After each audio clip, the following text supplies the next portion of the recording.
You may have been watching the news and keeping an eye on the Vanessa Guillen case out of Fort Hood, Texas. Well, Military Murder is a podcast about cases just like this. Murders that occur around the world at the hands of soldiers, sailors, airmen, and Marines, and sometimes even veterans. In addition to extensive coverage of the Vanessa Guillen case, Military Murder recently featured an unsolved murder case out of North Carolina. Get this. During Memorial Day weekend this year, 8 soldiers went camping, but only 7 returned home.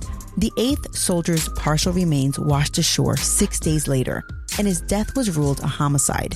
The case involves a sketchy 911 call with conflicting information by the friends and a $25,000 reward offered by Army investigators looking for the public's help.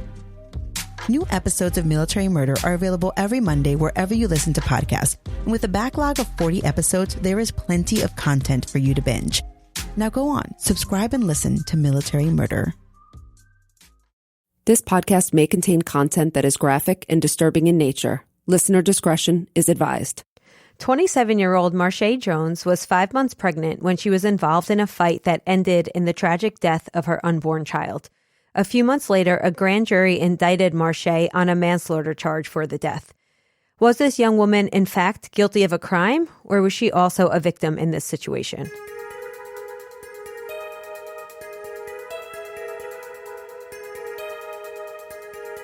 This is episode 33, The Marshae Jones Story.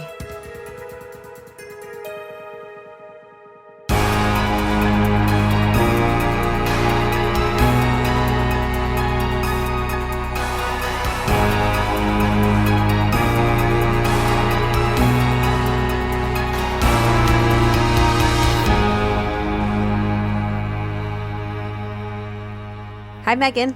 Hi, Amy. Good to see you. Wow, that was really different. Great to see you, as always. Great to see you, Amy. I'm really looking forward to your case, as always. Have you heard the Marshae Jones case? I have only heard you mention it once, and so I'm excited because I don't know it well. Okay, so you didn't look into it? I did not. Excellent. No, I try not to do that. I like you to, I want this to be more of a natural evolution when it's possible. Excellent. There are so many layers to the Marshae Jones story that there's no shortage of things to dissect. Can't wait. But before we get into the story today, as usual, I would like to acknowledge some of our supporters. So, Meghan, who do we have today? All right. First, we have Danny R. Thank you, Danny. Next, we have Melissa Co. And then we have Teresa from New Jersey. Love the New Jersey girls. Yes, you probably don't hate our accent. Shout out to Teresa. Thank you, Teresa. And a big thank you to Nicole Chabala. Thank you, Nicole. Thanks. We have anyone else today, Meghan? Yes, we have Kelsey Weitzel. Thanks, Kelsey. Thank you very much. And then Shannon M. from LA. Can we come visit? I'm kind of jealous right now Yes. of you. Thank you. And we cannot forget a big thank you to Amanda from Wichita, Kansas. Thank you so much, Amanda. And last but certainly not least, a big thank you to Sarah. Thank you, Sarah. We hope you enjoyed today's episode. Before we get into today's episode, we don't usually do this, Meghan, but I do want to acknowledge a review that we got recently. Okay. Because I was so taken aback by it. Oh. Fan from Finland, that is the username. This was such a heartfelt review. I feel like I teared up, and you know I'm cold, and I don't cry easily. I know that you do not cry easily. I'm not going to read the whole thing, but I do want to point out that this listener mentioned our passion for the cases resonating through our extensive research. I appreciated that so much. Because we spend countless hours researching these cases, and I don't think people understand all that goes into it.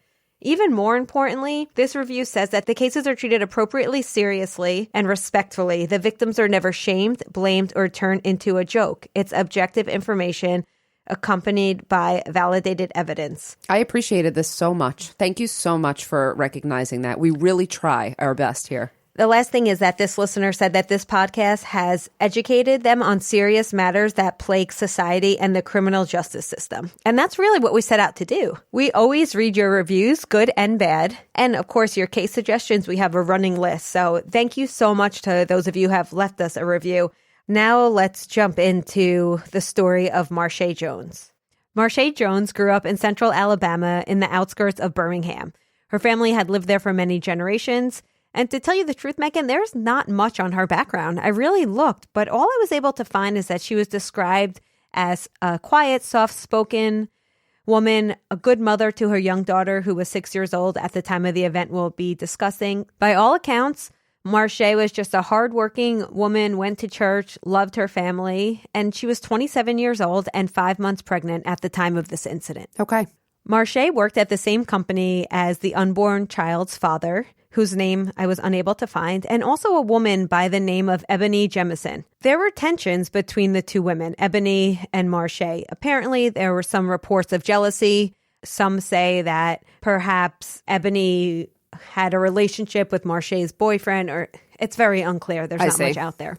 On December 4th, 2018, it was reported that Marshae initiated a fight with Ebony in a parking lot near their place of employment. Are we talking a physical fight, or did this start as, Well, it started because Marshae was driving past with a group of friends and she spotted Ebony. And at that point, she allegedly leaped out of the vehicle and started attacking her. Wow. Marshae's friends also left the car soon afterward and began moving toward the scuffle. Okay. And so I'm assuming this is a situation where there's a couple of them. So it's like, 3 or 4 on one? Well, no, Ebony was with some friends as well. Okay, I see. But Meghan, the details of the event have really been contested. By one officer's account, Marshae was winning the fight, quote unquote, and had Ebony pinned in her car. And Ebony was taking repeated blows to the head. And at this point, Ebony reached for a gun and fired it point blank into Marshae's stomach. Oh, my God. Yes. However, this account of the fight differs from what others have offered, which suggests that Ebony actually fired a warning shot at the ground and the bullet bounced up and hit Marshae in the belly. These are two radically different versions, but they can also be tested and verified, which I'm sure you're going to talk about. You would think. Paramedics eventually arrived and took Marshae to the hospital, but her unborn child had been struck by a bullet and unfortunately died. This is terrible. Yes. The baby was Marshae Jones, and the baby was cremated later on. So it's very unfortunate because that's the clear victim in this case is the unborn child. Was Ebony also taken to the hospital for injuries? No, Ebony was initially arrested. Oh, they're okay. But the grand jury declined to indict her, concluding that she had acted in self-defense. From what you said so far, it sounds like self-defense to me. But does it? So this is where I got caught a little bit. Self-defense varies by state. In Alabama, when force is necessary to prevent imminent harm or injury, then you can have force against the other individual. However, I always thought, and I think I talked to you before about this, that in some states, self-defense, you have to match the level of force. So if I'm coming at you with a fist, you can't just take out a gun and shoot me and say it's self-defense. Unless your fist is being used in a way that would present death. And by all accounts, if she's wailing on her, and I don't know this yet, but if she's wailing on this woman and this woman is taking blows to the head and thinks the only way she can save her life is to take out a gun, I don't know the circumstances, but she would be justified in most places to do so. Remember, she was also in her own car. She was attacked. And if the force was so strong, then she would have been permitted to. And now, I don't know if she, this is going to be a very different thing. I mean, if she took out a gun and aimed for this woman's stomach, we are talking about a totally different situation. Exactly. And I do want to point out, it is a stand your ground state, which would include cars, as far as I understand it. But she was not, in fact, in her car. At some point, it sounds like she went to take refuge in her car, but she was outside with a bunch of friends eating lunch at the time. Okay. As I mentioned, the grand jury declined to indict her. However, they took the unusual step of indicting Marshae. What did they indict Marshae for? So they indicted Marshae on a manslaughter charge for the death of her own fetus because she initiated a fight knowing that she was 5 months pregnant. This is so interesting. I feel like we could debate this. I can't wait to hear more of it and kind of give you my opinion. And Meghan, remember, the victim here is the unborn child, but it's Marshae's unborn child. And this indictment, this manslaughter charge, it's punishable for up to 20 years in prison in Alabama. Many people believe that the investigation showed that the only true victim in this was the unborn baby, and it was because it was the mother of the child who initiated the fight and continued the fight. She is the one, in fact, responsible for the death. Marshae was taken into custody. However, she was able to post bail the following day with the help of her family and the Yellowhammer Fund. Any idea what that is? Never heard of it. The Yellowhammer Fund is an organization that supports abortion rights. They're a reproductive justice organization that serves Alabama and other southern states. Why are abortion activists getting involved in this? So hang on. That will become clear in just a moment. On the edge of my seat here, just so you know. Alabama decided not to prosecute Marshae Jones. In July of 2019, Lanice Washington, who was the Jefferson County District Attorney, had a press conference and said that she would be dismissing the case and there would be no further legal action taken against Miss Jones in this matter. Remember now, the DA had the choice of either proceeding with the grand jury's recommendations and charging her with manslaughter, reducing the charge, or dropping the charge. So this is a case where the prosecution decides she is going to drop the charge. I think it's interesting that she did note in this press conference that not prosecuting Marshae Jones was not a criticism of the citizens who sat on the grand jury, because she believed that the citizens took the evidence presented to them and it was a reasonable decision to indict. However, she believed that it was a disturbing and heartbreaking case, and the main victim was this unborn child who was tragically lost, and both families have really suffered because of this, and nothing that she could do can change that actual fact. Okay, so she believes that Marshae had suffered enough alone at the loss of her child, and that punishment was sort of worse than any punishment the system would mete out. It sounds like that, but if we look at prosecutorial discretion, right? We talk about this all the time. Usually we see it used in the opposite way. In this case, we see a prosecutor who was not afraid to use her power to refuse to prosecute when justice, in her eyes, wasn't being served. And I want to talk to you about this, Meghan, because many community members believe that the charges should be dropped. So I'm wondering, do you think if there's community consensus, should the prosecution honor that? Because remember, when someone commits a crime, it's society who's being harmed. So was the prosecutor right in dropping charges because the community was rallying for that? I don't know. That's a really hard question to answer. I think that it should be a factor to be considered. So I think the prosecutor has a duty to prosecute crimes against the state, and that is the first and foremost duty, within the bounds of the law and within procedure.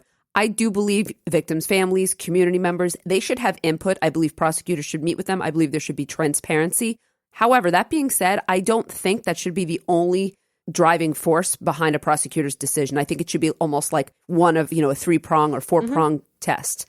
And I think that's probably what happened here. Do you think the prosecutor then decided not to indict because of community pressure? That's what I was wondering. I think part of it was empathy, because I think maybe as a woman, maybe she's a mother, maybe she's not, but maybe she's able to empathize and know that although Marshae may have initiated this fight, Marshae might not have recognized that the loss of her child was a potential byproduct of her actions. And if she did know that, would she have still initiated that fight? It's hard to say. Right. Do we know anything about, I know you didn't know anything about, or I know we don't know much about Marshae's childhood, but was there any testing done to tell us whether or not she had IQ issues or nothing like that done? There is so little on this case, Meghan. Okay, that's fine. And to our listeners, if you were able to find sources other than the sources I cite at the end, please let me know, because I'm very interested in this case and there's not much on it. How did you find this case, Amy? Well, that's what we're getting to. So we haven't gotten to the meat of this yet. Okay. The only thing I want to mention about the story before I get into some of the questions that were ignited after this is that Ebony could have moved forward with assault charges against Marshae, but she decided not to. And I kind of respect that. That was really because Ebony is a victim here too. Marshae, by all accounts, Marshae is the one who initiated the fight. So we can't forget that Ebony is also a victim of an assault here. But I think that shows something about her character, that she knows this woman lost a child and she just wants to just put it to rest. So. I think it shows compassion. I think so too. The larger discussion is really the aftermath in this complex case. Okay.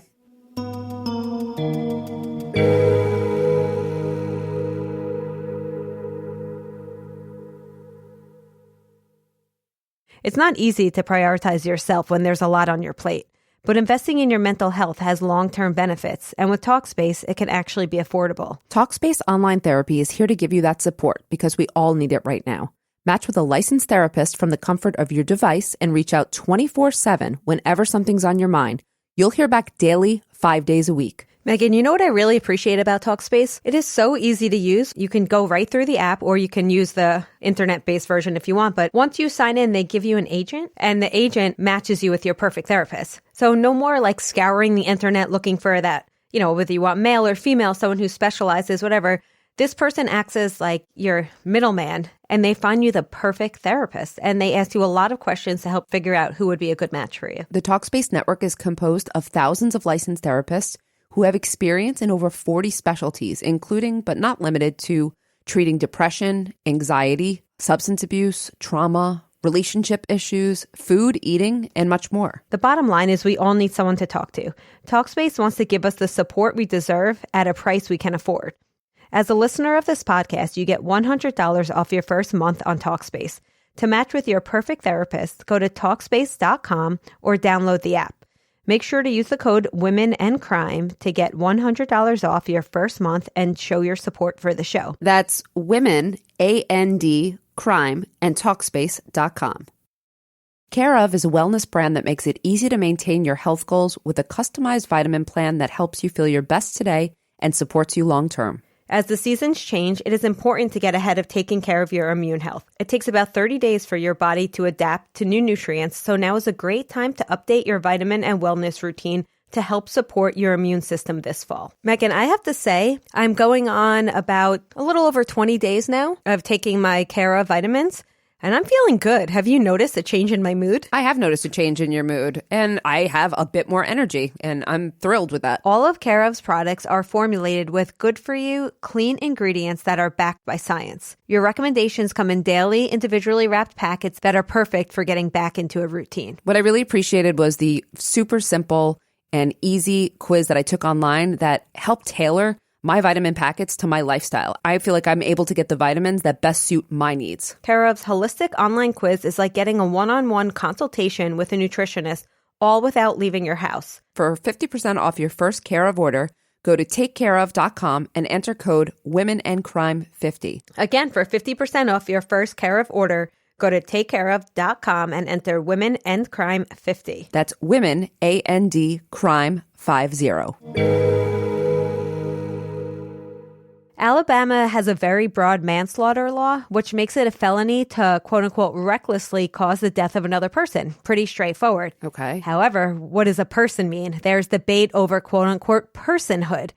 The debate over personhood begs the question, should a fetus be granted the rights of a person? And at what point in the pregnancy does that fetus have personhood? Oh, dear. Yeah.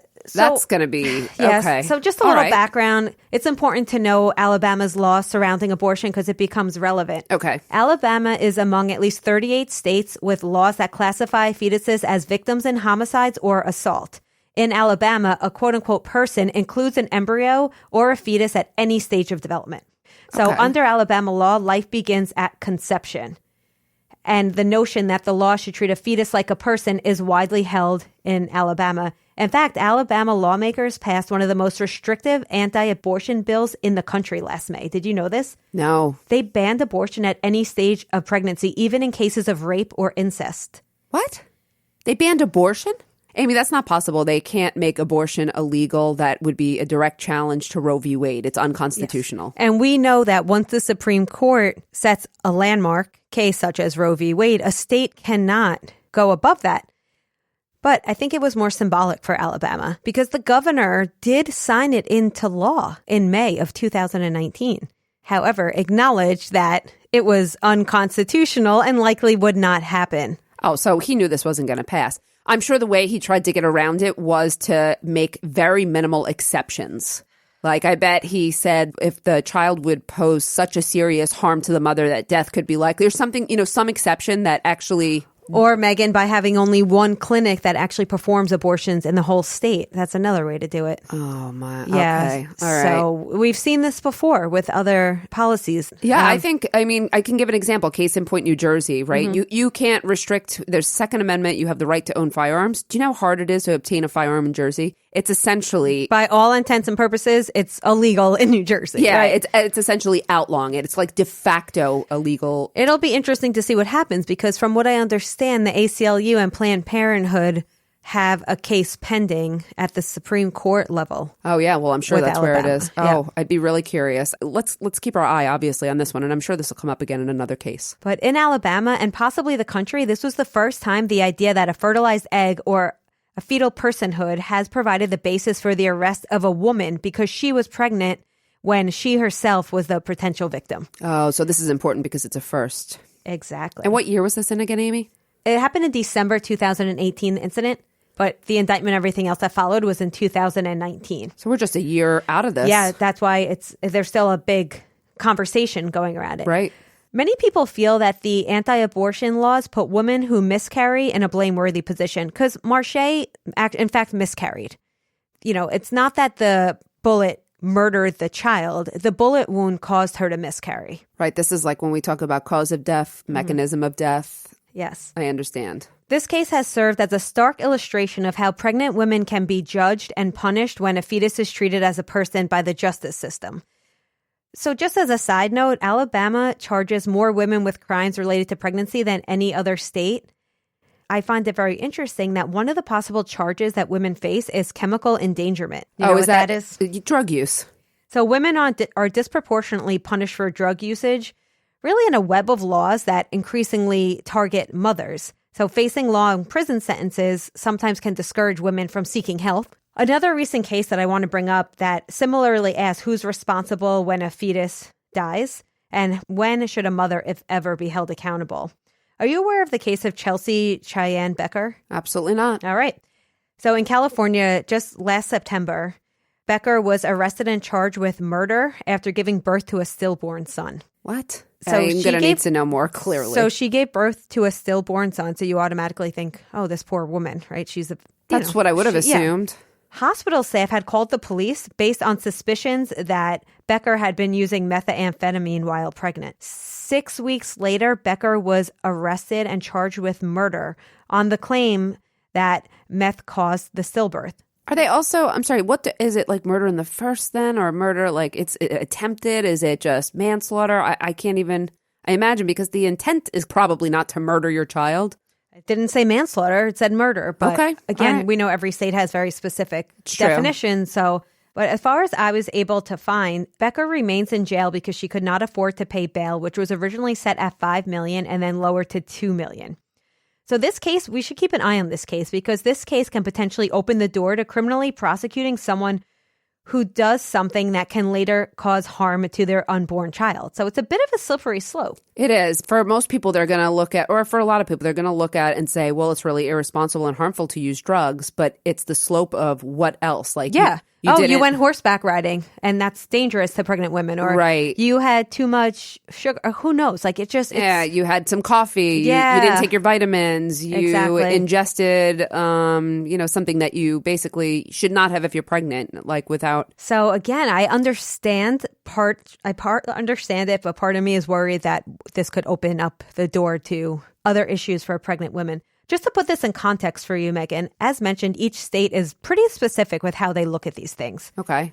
So how are fetuses viewed in the criminal justice system in California? That's relevant here. Okay. So in 1970, California amended the state's murder statute to add fetuses as potential victims. But it was meant for the law to apply to people who harm pregnant women, not pregnant women themselves. I mean, it makes me think of Scott Peterson and Lacey Peterson. Yep, exactly. That basically. Yeah, it's a double murder. Because he killed the fetus or was convicted of that. Absolutely. It's so interesting what the law intends and how it becomes sort of perverse, I have to say. Yeah. Because, I would never have thought that it would be intended to be used against women. And it's funny you bring that up because one of the main take-homes from this whole episode is just that, as far as personhood laws and how they, in fact, affect women.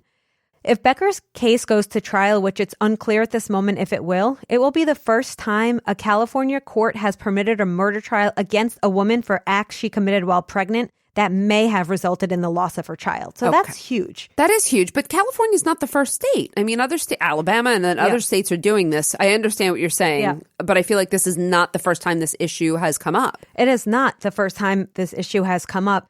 I think what's interesting is that the consensus among many people in the medical and public health field is that the use of drugs by women during pregnancy is a public health issue, not a criminal justice issue. And I think this is kind of putting it in that gray area. It's argued by some that the threat of criminal prosecution may in fact endanger maternal and fetal health by deterring women from obtaining prenatal health care. Right. I know that's one of the concerns, and certainly that would be mine as well. But the counter argument to that is women who are using drugs while they're pregnant are probably not going to be getting prenatal care. Well, we know that pregnancy outcomes have a lot more to do with economic, social, and environmental conditions, more so than anything else, such as drug use. Sure. Right? Absolutely. And all of that's really, it's hard to parse out. Do you know what New Jersey's fetal homicide law is, Meghan? I surprisingly, I don't. Educate me. Okay, I didn't know either before this episode. New Jersey only acknowledges that when a criminal attacks a pregnant woman and injures or kills both her and her unborn child in the commission of a federal crime, then that person has claimed 2 human victims. I'm just playing devil's advocate here. What happens if I attack someone who's pregnant and she survives, but the fetus does not? Is that applicable under Jersey law? No, injures or kills both her and her child. So I guess that's why I asked. Yeah, so if she's okay and the child is injured, then that law probably wouldn't kick in. There might be another type of consequence. So interesting. This was passed in 2016. And as we know with most laws, until that exact situation comes up, the law is not going to change. But I think it's very probable that there will be a situation like that in the future that would beg us, the question of, is this fair? I have to imagine that we're going to encounter a case like that. And this is similar to the 2004 federal act, which was called the Unborn Victims of Violence Act. Why have I never heard of these things? Okay, tell me about that one. So that one just recognizes that an embryo or fetus at any stage of development in utero is a legal victim if they are injured or killed during the commission of over 60 listed federal crimes. So if a fetus is injured or killed during the commission of any of those, it's almost like felony murder in a way. It sounds like that, but it doesn't matter. At any stage in the federal system, you're saying for 60 specific crimes, yes. If from the time of conception through all the way through 9 months or all the way through birth, that's considered a crime and be prosecuted by law. Correct, but there are many states that look at age of gestation and say if the fetus would have been able to survive outside of the mother's body, then it is considered a person or a victim. In other words, if you murder a woman who is only 5 weeks pregnant, that's different than if you murder a woman who is 30 weeks pregnant. Oh, my God. Now, how do we know if that baby would have survived outside the womb? That's when you bring in your medical experts. Some states will give a number, 28 weeks, so it depends on the state. But I just think the main point is that it's so complicated and every state has these little differences and it's so circumstantial. You're talking about like a really wide variability from conception to 5 months to 7 months to 9 months. And obviously I'm not any kind of expert on this and I know you aren't either, but I would almost imagine if they're looking at that standard, you bring in the experts, but I would imagine they are almost going with like the lowest bar in terms of we know the youngest fetus to survive was this age, and that's where they would argue the bar should be. But I also know that changes too as we get medical advances, so I wonder how often they would have to change that number. I just meant historically, like the youngest we know of. And if it got younger, but I would imagine they could use that as the bar. Yeah. Something I want our listeners to check out. The New York Times had an amazing piece called The Feticide Playbook Explained. Amy, before you go on, you said feticide. Can you tell everyone what feticide is, in case our audience doesn't know? Feticide is the murder of a fetus. It was published in 2018, and it does exactly what the title says. It gives vastly different examples of cases of feticide, and it highlights the immense state differences and can illustrate how these minor circumstantial differences in cases can amount to vastly different outcomes for offenders and victims alike. What really stood out to me in this article is it touches upon this idea that it's a catch-22. Pregnant women are victimized, which then prompts state laws to change, which is then used to prosecute pregnant women. Oh, my goodness. Wow. And who do you think is targeted? It's often marginalized, low-income women of color or women in the LGBTQ communities. The more stigma against these groups, the more people who lose their pregnancies will be treated with suspicion. Right. So that's going to be one of those unintended consequences as well. Yes. The article also talks about how the criminalization of miscarriages emerges from a culture that insists that pregnant people are exclusively responsible for the outcomes of their pregnancy. But as we talked about, there's environmental factors, sociological factors, economic factors that go into pregnancy outcomes. Not everyone lives in the same environment, and we know our environment contributes to outcomes. But not everyone's going to be criminalized for miscarriages either. The point is, if you're part of a marginalized group, right, then people are going to give you the side eye when you have a miscarriage and blame you for something you did. So I think in the case of Marshae, it brought up all these interesting questions. Had she been prosecuted, I think this would have caused outrage. There were some really well-written articles, and I'll cite them at the end. Okay. So there were some pretty big news outlets that had interesting, more like thought pieces that bring up all these other issues. Okay. But I was surprised that I hadn't heard about this case more because it brings up so many interesting questions. I've never heard of this case, and I'm glad you brought it to my attention. Again, I have mixed feelings, but I'm going to hold that until I'm almost done. I just had one more thing I wanted to bring up. Okay. Assault is a felony in Alabama. I find it interesting that they could have indicted Marshae on felony murder rather than manslaughter. How could they have indicted her on felony murder? Because the death happened during the commission of a felony, which was the assault. Exactly. Sorry, because that's a felony there. It's confusing with assault too, because in Jersey you can have simple, you can have aggravated, you can have a misdemeanor. Assault's not a felony in every state, but in Alabama it is. So just for our listeners who don't know, the felony murder rule says that anyone who dies during the commission of a felony is then responsible. So I always tell my students the most straightforward example, you rob a bank, that's a felony. Somebody dies of a heart attack because you're robbing a bank and it scares them. You're going to be held responsible for that death, even though you had no intention. There was no mens rea as far as killing someone. Well, we actually know a lot of offenders who have been convicted under felony murder rules. The groups that we work with in some of the prisons in New Jersey, the Lifers group in Rahway, I believe like half of their members have been convicted under felony murder. Is that not correct? You're absolutely correct. And I don't know if you're with me on this, but I'd say felony murder is up there with the top 3 policies I would change if I had the power to. Felony murder is absolutely up there. I think of the example of, I'm not going to name him by name, but one of the members of the Lifers group, he was with another friend and they were committing a robbery, but then the friend killed whoever the victim was. He did not. It was never intimated that he was the shooter. He stayed with the victim because he felt terrible. And when they got arrested, he did not cooperate. He did not really rat out his friend, even though it came out later. But the friend who shot the clerk or the victim, he cooperated, was convicted, and he is out now. And the non-shooter under felony murder is still in prison. Felony murder rule is antiquated, it is misused, it's abused, and it should go. It just doesn't make sense in a system that rests on the idea of mens rea, which is guilty mind, the intent, and actus reus, which is the action. Felony murder totally negates the mens rea. I agree. By the way, I know that we're going to come back to Marshae's case, but because you said it, you were like, what's your top 3? Yeah. Like if you have to pick your top 3 areas of reform, I would actually say felony murder is one of them. I would also have to say plea bargaining. It has got to be reformed, the coercion of prosecutor. I know what your third is. No, you don't. Yes, I do. Go ahead. Bail. Nope. Because I was always on bail, and I'm seeing some reform. So if I have to pick 3 now, I'm actually going with the appeals process now, by which people will wait, wrongful convictions, those who are waiting 15 years to get a piece of DNA tested.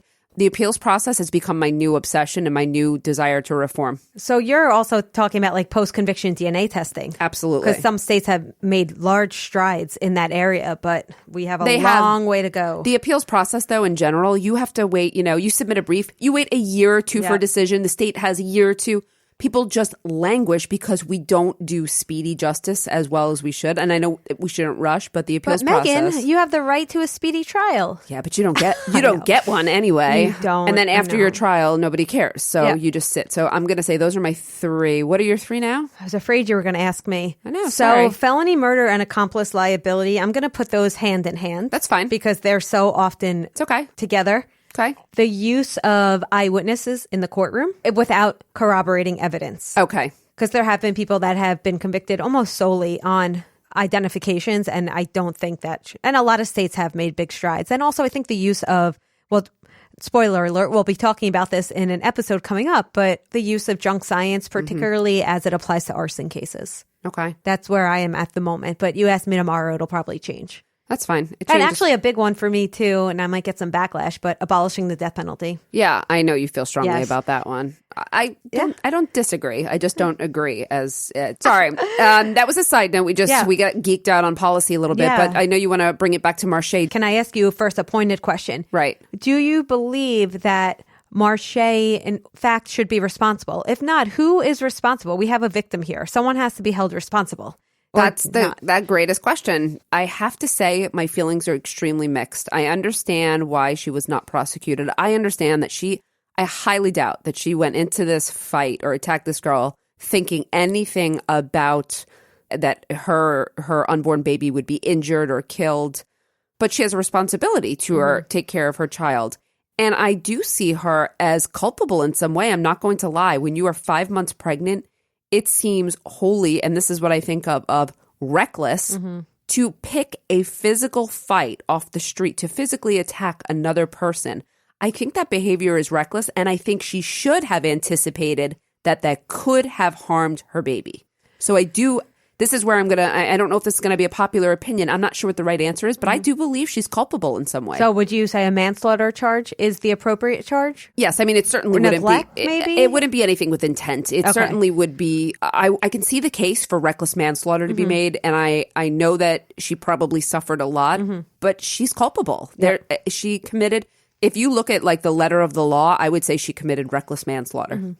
I don't fully disagree with you, Meghan. But you don't agree with me. Well, let me just ask you, do you think, even if you don't want to see her punished, and again, I don't think like a prison sentence is necessarily appropriate, do you think that she's culpable? Yes, I do think she is culpable. Does that mean she deserves punishment? I don't personally believe so. But I think if we had to say who's responsible for that unborn child's death and we had to pick someone, but then again, some people could argue that was Ebony justified in a warning shot? Let's assume that she shot it into the ground, because the more common narrative is that she did not shoot her point blank in the stomach.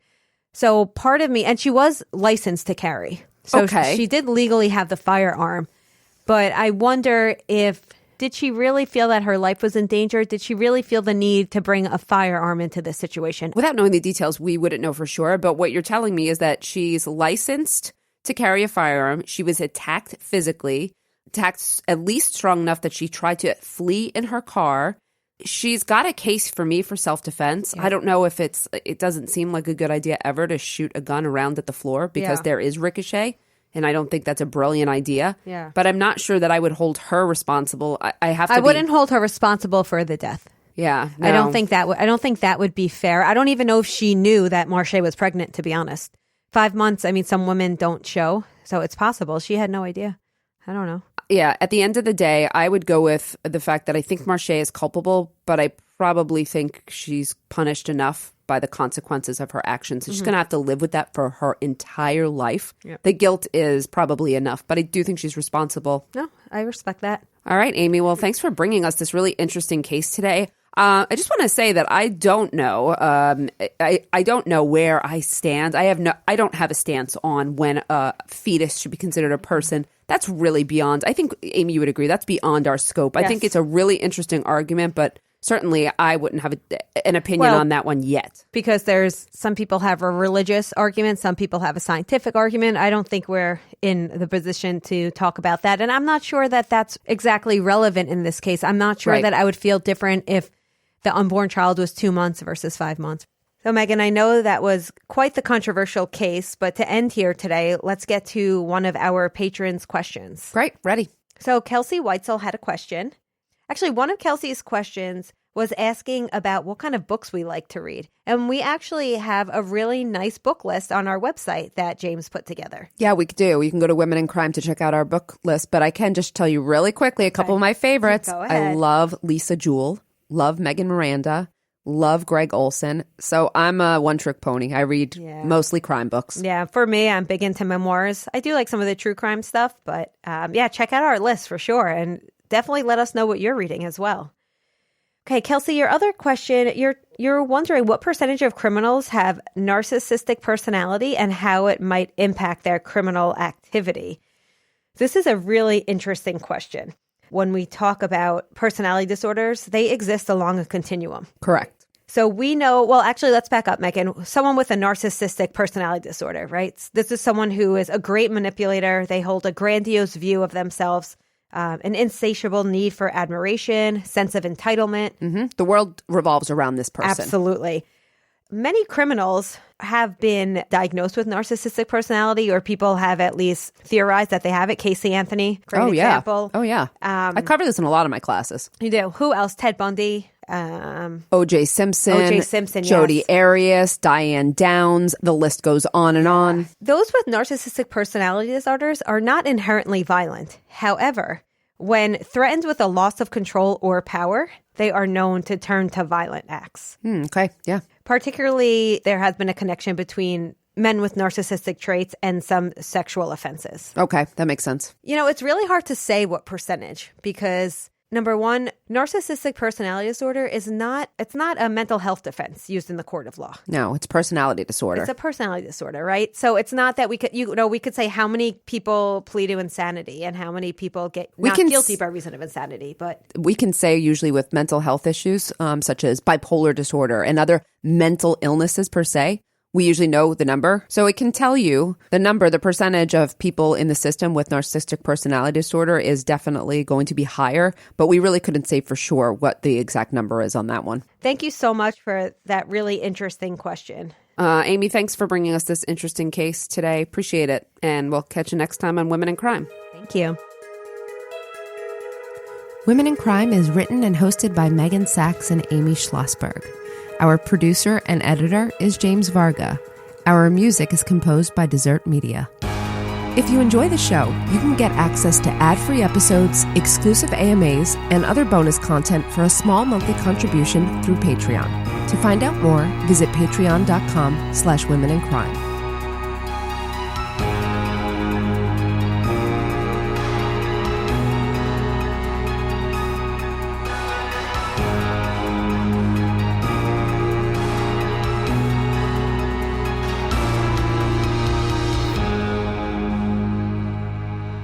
Sources for today's episode include The Washington Post, AL.com, The New York Times, the National Council of State Legislators, and CNN.